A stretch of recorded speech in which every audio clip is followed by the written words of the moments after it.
Hey guys, welcome back to another video of loser study channel. तो आज से इस वीडियो में मैं सिंपली हमारा जो टॉपिक है वो आपको पहले बता देता हूँ। सबसे पहले print culture and French revolution. जैसे कि मैंने पिछले वीडियो में आपको बताया था कि प्रिंट कल्चर हम लोग अगले वीडियो में उसके बारे में पढ़ेंगे। प्रिंट कल्चर के फ्रेंच रिवॉल्यूशन पे जो इम्पैक्ट पड़ा था उसके बारे में पढ़ना है, ठीक है।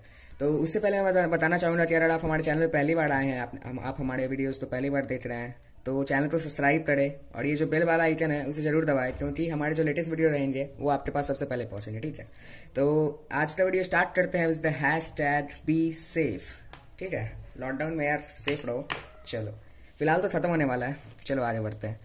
तो प्रिंट कल्चर जो था वो क्या क्या कंडीशंस थे या फिर क्या क्या रीजंस थे फ्रेंच रिवॉल्यूशन पे इम्पैक्ट पड़ने का, उसके बारे में देखते हैं, ठीक है। तो प्रिंट के मतलब जो गुड्स प्रिंट होने लगे थे उसके कारण लॉजिकल थॉट्स, मतलब कि जनरली पीपल जो पब्लिक जो थे वो लॉजिक के हिसाब से बात करने लगे थे, इलॉजिकल बातों पे कोई ध्यान नहीं देता था। और उसके बाद क्या हुआ था कि फिलोसफर्स जैसे कि जीन जैक्वस रूसो, ये नाम याद कर लो यार, बहुत इंपॉर्टेंट है, ठीक है। क्वेश्चन आ सकता है कि name the philosophers who gave there view during French revolution, तो ये पूछ सकता है आपसे, तो ये आपको देना पड़ेगा आंसर कि जीन जैक्वस रूसो या वोल्टेरियस वेयर द फिलोसफर्स, ठीक है। तो ये इंपॉर्टेंट क्वेश्चन है, इसे भी मार्क कर लो आप। तो जीन जैक्वस रूसो और वोल्टेरियस, इन सभी फिलोसफर्स थे जो आइडियाज थे फ्रेंच रिवॉल्यूशन के दौरान वो पब्लिक पढ़ रहे थे। मतलब सब तो लग रहा था कि ये बंदा सही बोल रहा है, ये बंदा बिल्कुल सही बोल रहा है, ठीक है। उसके बाद क्या हुआ था कि इनका जो आइडियाज था वो थिंकर, सोचने वाले पीपल तो बहुत लुभा रहा था। लोग इसके बारे में सोचने लगे थे कि ये सही बोल रहा है, ये गलत बोल रहा है, ये क्या सही है क्या गलत है, ठीक है। उसके बाद क्या हुआ कि डिबेट और डायलॉग, मतलब कि डिबेट, कल्चरल डिबेट से स्टार्ट हो रहे थे, चर्च के बारे में या फिर नेशनलिटी के बारे में या फिर मोनार्की के बारे में फ्रेंच रिवॉल्यूशन के दौरान। उसके बाद क्या हुआ 70s में पीपल मॉड दैट रॉयलिटी, मतलब कि पब्लिक जो थे वो मोनार्की रॉयलिटी पे सवाल उठाने लगे थे कि आदमी बैठे बैठे ऐसे ही थोड़ी कुछ कर सकता है, ठीक है।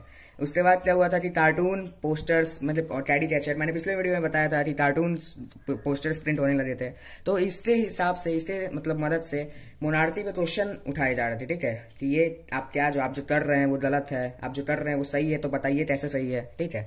उसके बाद क्या हुआ था कि बहुत सारे आइडियाज जो थे उनको एक्सेप्ट किया जा रहा था, जैसे कि जीन जैक्वस रूसो और वोल्टेरियस के आइडियाज तो एक्सेप्ट किया जा रहा था, और बहुत सारे आइडियाज जैसे कि मोनार्की के आइडियाज तो रिजेक्ट किया जा रहा था, ठीक है। तो ये सब होने लगा था जनरली, ठीक है। तो ये था हमारा फ्रेंच रिवॉल्यूशन, और ये सारा पॉइंट्स में लिख रखा है, ठीक है। आपको अगर अच्छा लग रहा है, इंपॉर्टेंट लग रहा है, तो आप इस सभी पॉइंट्स को लिख सकते हो। और रीजन है, ये पूछ सकता है what were the reasons and causes of French revolution and what were the impact of print culture on French revolution, ठीक है। तो आप ये लिख सकते हो, सही है। उसके बाद बढ़ते हैं हमारे अगले टॉपिक पे, 19th सेंचुरी में क्या हुआ था, प्रिंट का कैसे क्या क्या इंपैक्ट पड़ा था, ठीक है। तो क्या क्या चेंजेस आए थे। तो चिल्ड्रेन, वर्कर्स एंड वुमेन हमारा अगला टॉपिक है 19th सेंचुरी में। तो चिल्ड्रेन जो थे, मतलब एजुकेशन उस समय 19th सेंचुरी में कंपलसरी हो गया था। लोगों को लग रहा था कि एजुकेशन देना बहुत जरूरी है फ्यूचर जनरेशन के लिए या फिर डेवलपमेंट के लिए, ठीक है। उसके बाद 1857 में पब्लिक प्रेस, मतलब एक पब्लिक प्रेस खुला था जो कि फेरी टेल्स, पिछले वीडियो में बताया था आपको, फेरी टेल्स मतलब पढ़ी होती कहानी बच्चों के लिए, फेरी टेल्स और फॉक टेल्स प्रिंट होने लगे थे, ठीक है। उसके बाद क्या हुआ था कि 1850, अगर आपको याद करना है तो आप कैसे याद करोगे, ठीक है। 1857 मतलब रिवॉल्ट ऑफ 1857 याद है ना, इंडिया था, अरे पिछले ही साल पढ़े थे यार, ठीक है, मतलब क्लास 8 में। तो 1857 आपको याद करना है तो आप याद कर सकते हैं रिवॉल्ट ऑफ 1857 के द्वारा कि कैसे, मतलब फेरी टेल्स और मतलब पूछ सकता है आपसे कि पहला फेरी टेल्स या फॉक टेल्स पब्लिक प्रेस कब खुला था बच्चों के लिए, ठीक है। तो 1857 आप लिख देना, बिना कुछ हिचकी जाए। चलो ये भी क्वेश्चन इंपॉर्टेंट, मैं मार्क कर दिया। उसके बाद फिर 1812 में क्या हुआ था, उससे पहले मतलब ग्रीन ब्रदर्स जो थे वो भी फॉक स्टोरीज लिखते थे, ठीक है। ये भी पूछ सकता है आपसे who were green brothers and what were their constitution और या फिर वर्क इन 1812 होते, तो आप लिख सकते हो कि फॉक स्टोरीज वो भी लिखते थे, ठीक है।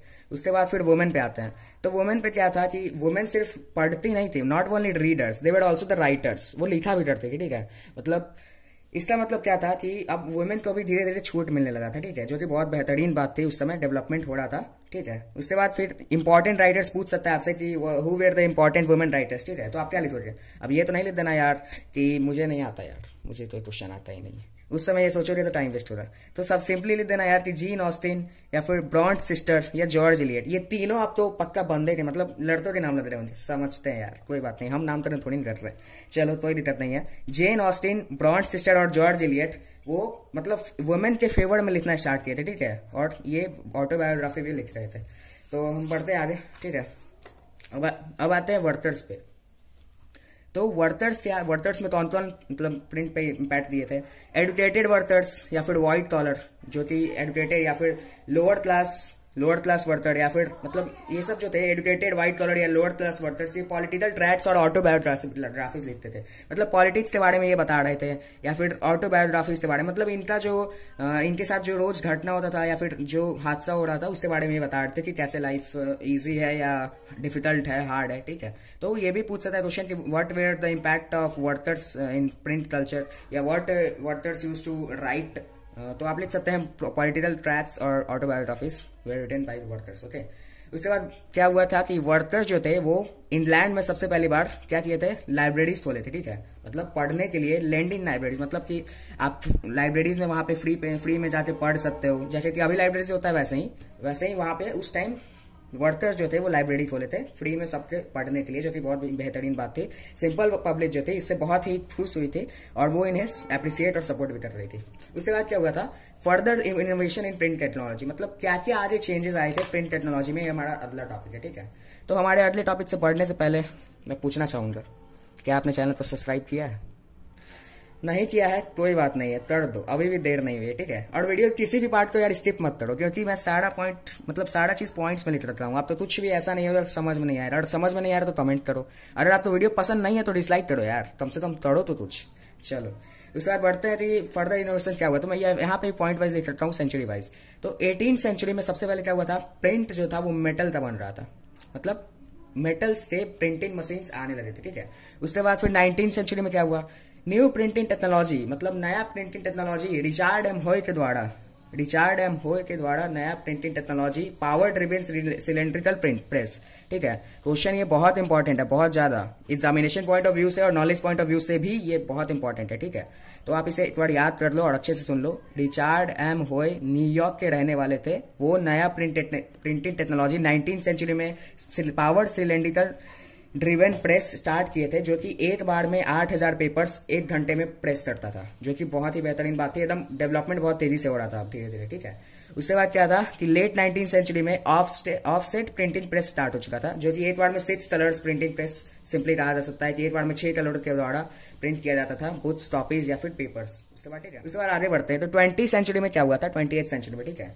फिर 28th सेंचुरी में इलेक्ट्रिकल प्रिंटिंग, मतलब अब इलेक्ट्रिकल सब चीज हो रहा था, सारी चीज बहुत ही ज्यादा डेवलप्ड हो चुके थे भाई, जानते ही होती, जमाना डेवलप हो रहा है, हम लोग क्योंकि पास्ट से प्रेजेंट में आ रहे हैं, तो डेवलपमेशन होना बहुत जरूरी, ठीक है।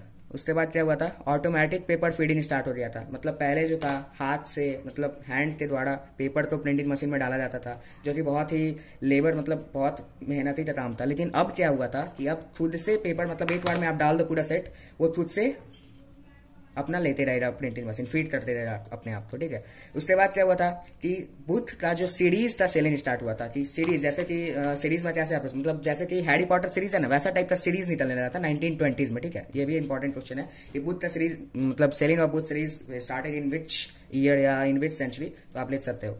उसके बाद क्या हुआ था कि डस्ट कवर्ड या डस्ट प्रूफ बुक्स या बुक जैकेट्स आने लगे थे, ठीक है, जो कि बहुत ही मतलब डेवलपमेंट का बात था, क्योंकि बुक पे अब डस्ट जनरली नहीं लगता था, जिससे बुक फ्रेजाइल नहीं होता था, ठीक है। उसके बाद क्या हुआ था कि एडवर्टाइजमेंट अब शुरू हो गए थे, मतलब प्रिंट अब वास्ट नंबर पे बढ़ गया था। रेलवे स्टेशन के वॉल्स पे जनरली एडवर्टाइजमेंट होते थे, और ये जनरली कहाँ होता था, इंग्लैंड में, ठीक है। 19th सेंचुरी में रेलवे स्टेशन पे वॉल्स पे एडवर्टाइजमेंट, मतलब पेपर चिपका दिए जाते थे जनरली, अभी आप देखते ही होंगे कैसे पेपर से या फिर पोल या फिर कुछ भी होता है उस पर एडवर्टाइजमेंट करने के लिए लोग पोस्टर या फिर फोटो कुछ चिपका रहे थे, ठीक है।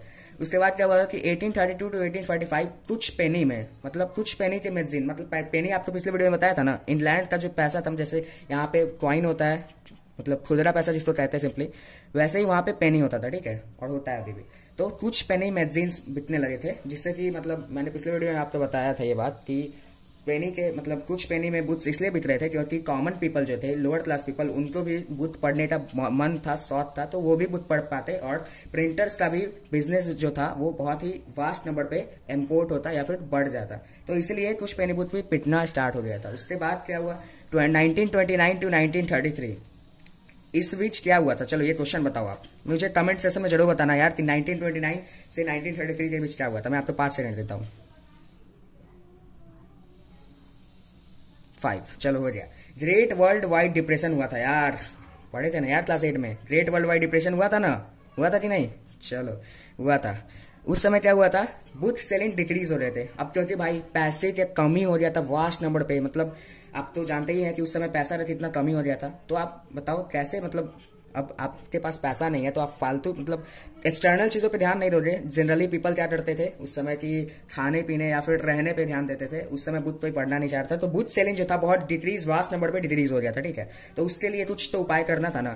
तो बुथ सेलर्स के घर चलने के लिए क्या था, चैप बुथ्स बिकना स्टार्ट हो गए थे। चैप बुथ मैंने आपको बताया था 5 से 6 पेजेस का जो बुथ था इंग्लैंड में चैप बुथ, और बिलो थी ब्लू बुथ फ्रांस में, ठीक है।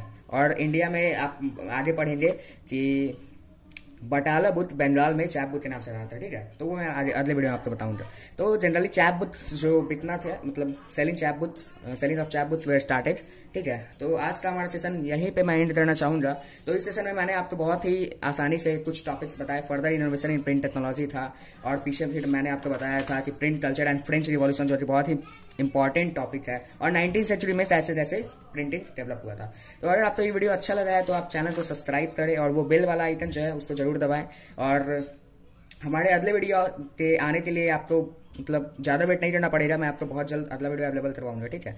तो अगर आपको वीडियो अच्छा लगा है तो वीडियो को लाइक करें, शेयर करें, चैनल को सब्सक्राइब करें, और कमेंट सेक्शन में हमें बताएं जरूर कि हमें क्या क्या चेंजेस लाने चाहिए और क्या क्या चेंजेस नहीं लाने चाहिए, ठीक है। चलो bye, have a nice day. और ये वाला सेशन मैं एंड करना चाहूँगा, #we live to rock।